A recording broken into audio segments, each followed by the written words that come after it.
What's up, everybody? I'm David Hain. Welcome to episode 122 of the A to D from Addict to Disciple podcast. If you want to help us reach more people in more cities, in more countries, please like, subscribe, follow, and share the link with your friends.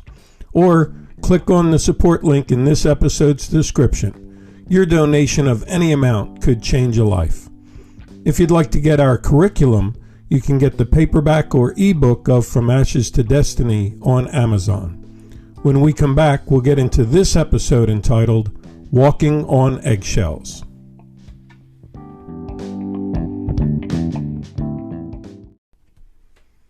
Welcome back to episode 122 of the A to D from Addict to Disciple podcast entitled Walking on Eggshells.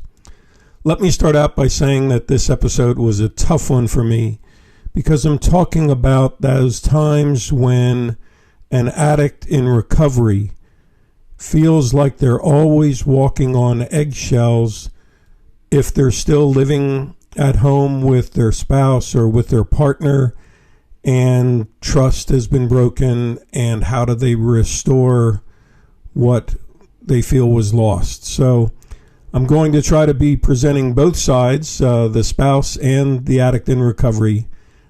Stick with me, I think we'll get there. Let's start out by talking about where did the expression walking on eggshells come from?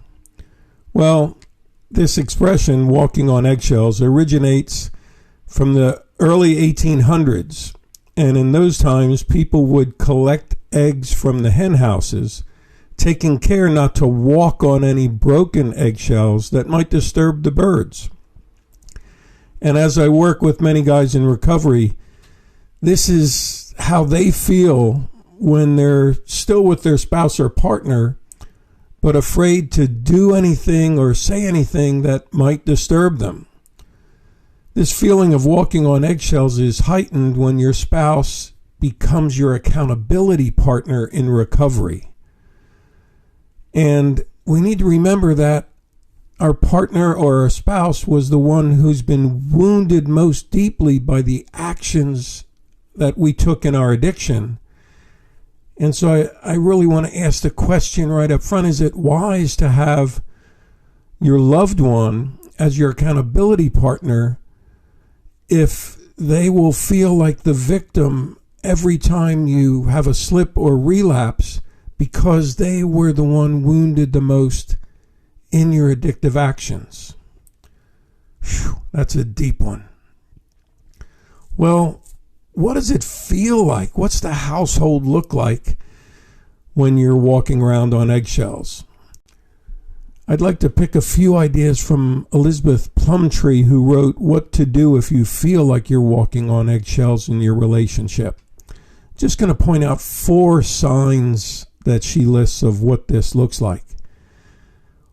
First one is that a partner gets angry at the slightest provocation. So you guys would find yourself always getting angry or upset with the other person. Second, she says angry outbursts and complaints that are blown out of proportion. And I know some of you might be smiling now or feeling, yep, that's me. When just a little thing happens and it turns into an outburst, not just calmness. And she goes on with the third one saying verbal disagreements or even assault becomes the staple of the relationship. So are you living where you're constantly in a household where you never know when the next fight's going to break out? You never know when anger is going to boil over at a moment's notice. And it's actually a time of fear of getting physical. And the fourth one that Elizabeth Plumtree lists is when one partner is placed on constant guard around the other. Can you see that when we're walking on eggshells in our relationship with our spouse or partner, it's really toxic behavior. It's a toxic relationship. Who wants to feel like they're constantly walking on eggshells? And what happens when we feel like we need to walk on eggshells in a relationship is The guy in recovery often begins to go quiet and isolate in order to stay safe, and so does the spouse. And we're reminded by Randy Kruger in an article that she wrote entitled "Stop Walking on Eggshells," where she says, the damage comes from being passive and silent, absorbing the other person's criticism, while your sense of personal power and self-esteem deteriorate. Can you see that? Whichever one of you stays silent and passive, your own sense of self-worth, your own sense of personal power and self-esteem just starts to crumble underneath the pressure of these eggshells. And as I talk to spouses, I often hear things like, I just want to be enough for my husband to want to stay or my partner to want to stay with me. They keep feeling like they need to keep apologizing, but I really don't need or want an apology. I want them to understand that what they did was devastating, and I'm trying to find peace with it and move on with my life so that I'm not walking on eggshells. Shaw, that's deep. And the tension escalates in these households because of the past hurts from our actions in our addiction. But how does our spouse or partner learn to let go of these things? Japanese author Marie Kondo warns us, and I quote, when we refuse to let go of something, it's either because of an attachment to the past or a fear of the future. And I think both these things come into play. Very often our spouse or our partner is carrying hurts from their childhood long before they ever met us, and our actions stirred up those old hurts. And because of that, they have a fear of what the future is going to look like because they remember the pain of their past childhood. And it becomes almost impossible to love someone and move on with life and at the same time hold on to the memories of the bad things that they have done and keep that against them. Wow, we're getting deep here. I believe that one key at the center of this dilemma is how does our partner start letting go of their expectations for us to change? Well, AA, Alcoholics Anonymous, says expectations are premeditated resentments. Can you hear that? That's deep. Expectations are premeditated resentments. And so when as the spouse or partner, we're basing our relationship and our desire to maintain relationship on change and expectations that we have for our spouse who's the addict in recovery, that it's almost premeditated resentments. And there's an anonymous quote that I think fits here that says, sometimes we expect more from others because we would be willing to do that much for them. So we need to check what our expectations are, and are they based on our past hurts? Are they based on what we would do for the other person? Or are we giving them space and giving them grace? Often I'll hear a spouse tell me, I will only be happy or have peace if they become the person I expect them to be. I will only feel safe to express my love for them if, and then there's many reasons. Well, that's not true happiness. And I wonder, how can you feel safe with a partner when you keep feeling like he's bad or not good enough or he's still an addict? You need to see him feeling strong about his recovery for you to feel safe because of his strength. And I think the challenge here is, can you be with them on the journey of improvement that they're on? I heard a good quote while I was watching a TV show, Lincoln Lawyer, and they said, quote, "She loved me because she saw the man I was trying to be, not the man I sometimes was." Wow, that's deep. Can our partner love us because of who we're trying to be in recovery and let go of who I sometime was?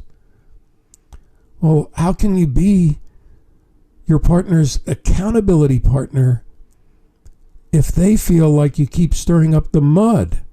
And I have the addicts in recovery keep telling me they keep stirring up the mud of my past by second guessing every little thing I'm doing or every little thing I'm thinking every day, every minute of every day. I feel like I'm sitting in muddy water through my feelings of guilt and shame, that I always mess up, that I must be perfect, that throws fear in me about the future and that I'll never be good enough. And I feel like I'm always going to be messing up. I hate living in this muddy water like this. I can't live like this. Wow. Can you hear those emotions?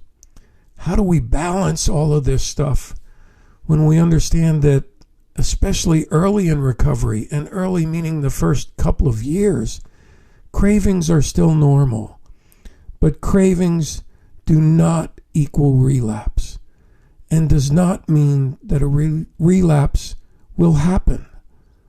We actually get stronger in recovery when we have a craving and overcome the urge. So what do we do about this muddy water while cravings are going on? British author Alan Watts says, and I quote, "Muddy water is best cleared by leaving it alone. Many times things will work out for the better if you just take a step back and let them happen. Simply put, you need to let go and know when it's time to let some muddy situations just be."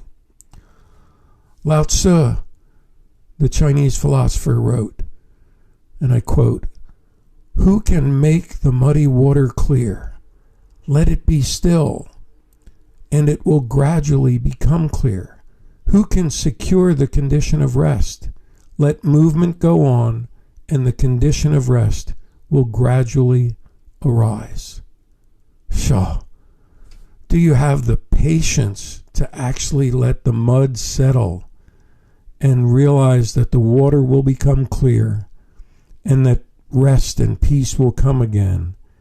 And just trust. I know that's a tough one. But the book of Proverbs reminds us in chapter 24, verse 16, "A righteous man may fall 7 times and rise again, but the wicked shall fall by calamity." So my question is, how does the addict in recovery get strong enough to keep getting up again when he's living in what feels like the next calamity in his relationship is always only a minute away because of the muddy water continually getting stirred up in our arguments and in our second guessing each other? I hear addicts tell me, "I may fall, but I will not fail." Falling does not mean I've given up, and nor does it mean I've given up on my relationship with my spouse. Falling does not mean I've changed my focus or objective. Falling does not mean I've been lying to my spouse or to myself. Falling does not give anyone the right to say, "I told you so." Falling does not mean you never really knew the real me. Falling does not mean I'm failing. Falling means I'm human and I need my support system. That's why I share my slips and falls with my accountability partner, because I know where a full-on relapse will take me, and I don't want to go back there ever again. Shaw. This is really a tough deal here. So what does an addict really need? I think an addict in recovery needs their accountability partner to be a lighthouse for them. And Randy Krager, who I quoted early, says, and I quote, "Consider a lighthouse. It stands on the shore with its beaconing light, guiding ships safely into the harbor. The lighthouse can't uproot itself, wade out into the water, grab the ship by the stern and say, 'Listen, you fool, if you stay on this path, you may break up on the rocks.' No, the ship has some responsibility for its own destiny. It can choose to be guided by the lighthouse, or it can go its own way. The lighthouse is not responsible for the ship's decisions. All it can do is be the best lighthouse it knows how to be." Wow, I think this is huge here. You see, a lighthouse is constant, dependable, reassuring, and unfailing. And this is the role of an addict's coach or counselor or sponsor, and not their spouse. Our spouse or partner can be most supportive of us simply by being an encourager to us in our journey of recovery, by being someone who loves the man we are becoming. In closing, I'd like to give a quote by Nishan Panwar, a young writer from India. And he said, "The best possible thing you can get out of a relationship is that you're with someone who encourages you to be the best version of yourself every day."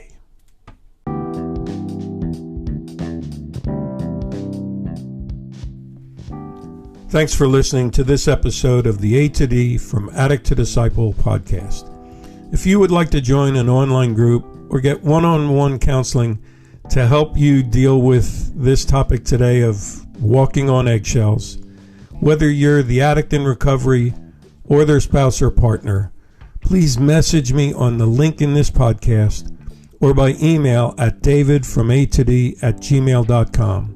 Or go to my website, www.fromatod.org, and click on the contact page. You can keep in touch with what we're doing in From A to D by following me on Instagram at DavidFromAtod. Tune in Monday for our next episode, and as always, stay safe and stay strong.